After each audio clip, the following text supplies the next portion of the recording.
Unit 11 Notes Part 2 is just a continuation of Unit 11 Notes Part 1. In Part 1, you are always using this equation, the hydronium times hydroxide equals 1 times 10 to the negative 14th. And that's Kw for water. It's a constant. You're always going to get hydronium times hydroxide equals this. So if hydronium goes up, hydroxide has to go down, or vice versa, since you're always going to be equal to 1 times 10 to the negative 14th. Today we're just going to introduce pH. pH is just taking these values that you're going to get for hydronium or hydroxide and turning them into a more friendly value. Because you can see the equation over here, pH is negative log of hydronium.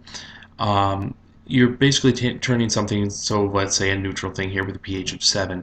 That's 1 times 10 to the negative 7th hydronium ions.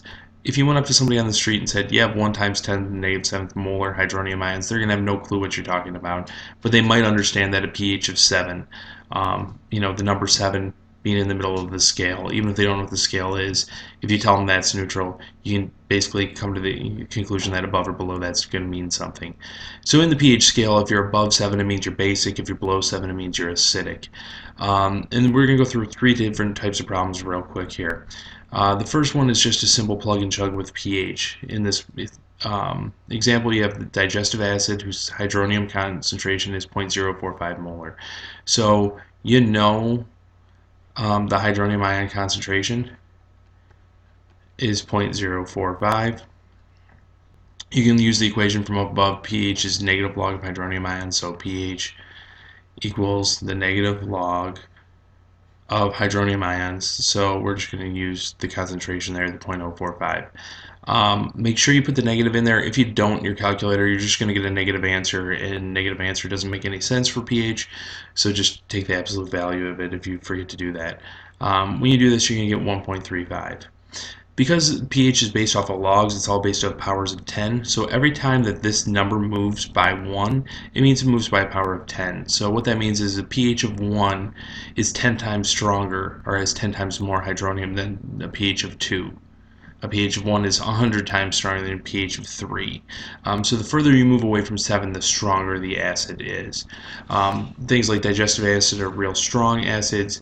Most of the stuff that you drink, pop, juices, things like that, are more in the 3 to 4 range for pH. So the opposite of pH is pOH. Just like pH is the concentration of hydronium ions, which is just a hydrogen proton plus water, hydroxide is the other half of that. So pOH is the negative log of OH. Since if you took the negative log of 1 times 10 to the negative 7th, or neutral, pOH of 7 and a pH of 7, if you add them together, you're going to get 14. So you can use that. And so in this problem here, we have a saturated solution of calcium hydroxide. It has hydroxide ion concentration of 0.025 molar. I'm going to show you 2 different ways to go about this. So way number 1 that we're going to go about this is using the pOH, and the pH plus pOH equals 14 that's up above here. So we have calcium hydroxide, and here's the key to this problem is calcium hydroxide is CaOH2. So because the concentration of calcium hydroxide is 0.025, when it breaks apart, you're going to produce 1 calcium ion and 2 hydroxide ions, which means that the concentration of hydroxide is double the original concentration. So the concentration of hydroxide is equal to 0.05. This is similar to the example that we did the other day in class with the ice chart. You can go through and do an ice chart of calcium hydroxide breaking apart completely into calcium and 2 hydroxides, and you're going to see that this is the case. This is a strong base. I know it's a strong base because it's a hydroxide in solution. And any hydroxide in solution is a strong base. So now from here, what I'm going to do is I'm going to go forward. I'm going to plug into this equation that's up above and say that the pOH equals the negative log of the concentration of OH, which in this case is 0.05. I'm going to solve that, and it's 1.3. So then, to solve for pH, using the equation above, pH would be 14 minus the pOH. So that's just 14 minus 1.3, which is 12.7. So then, the other way that you can do this, and it doesn't matter which way you go about this, is you know the concentration of hydroxide. Well, right at the start of the notes, and in part 1 notes, we did this. Hydronium times hydroxide equals 1 times 10 to the negative 14th. You can solve for the concentration of hydronium this way. Plug in 0.05. solve here, divide both sides by 0.05. Concentration of hydronium is 2 times 10 to the negative 13th. So then, since you know the concentration of hydronium, and you want to solve for pH, pH is the negative log of hydronium, so the negative log of 2 times 10 to the negative 13th, and go through and solve, and it's like 12.69 something, which is roughly 12.7. So either way, you're going to get the same answer. Whatever way you're more comfortable in, it doesn't matter to me. You can switch back and forth between them. But if you, the reason why I'm showing you that is if you ever get in a case where you're trying to figure it out, there is no one way on how to solve a problem like that. The final problem kind of works opposite of this. We have a brand of carbonated beverage has a pH of 3.16. What's hydronium ion concentration? So we know that pH is the negative log of hydronium. In the example above, we were given the concentration of hydronium, and you just had to solve for pH, so it was just plug it in here. Same type of thing here, but you're given pH.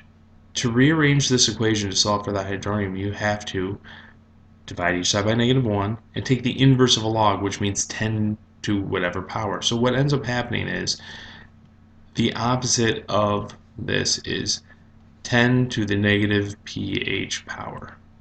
If you look on your calculator and you do the inverse of a log, it's usually 10 to the x button. This is the reason why the inverse of a log is 10 to that power. So in this case, it's 10 to the negative pH power. So it's just 10 to the negative 3.16 power. Make sure you get the negative in there, otherwise your answer is going to be way off.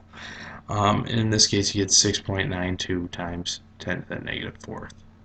And because it's concentration, you can put a unit and put it as molar. So that's it. So now for your homework, let me scroll down here and get a little bit more room to write this on here. The new homework that's due tomorrow is page 696, 33 to 39 odd. Remember that from the other day, you have page 695 to 696, 13, 17, 25, 29, and 31. So tomorrow in class, I will be checking all of these problems. We'll go through, answer any questions before moving on to part 3 of the notes.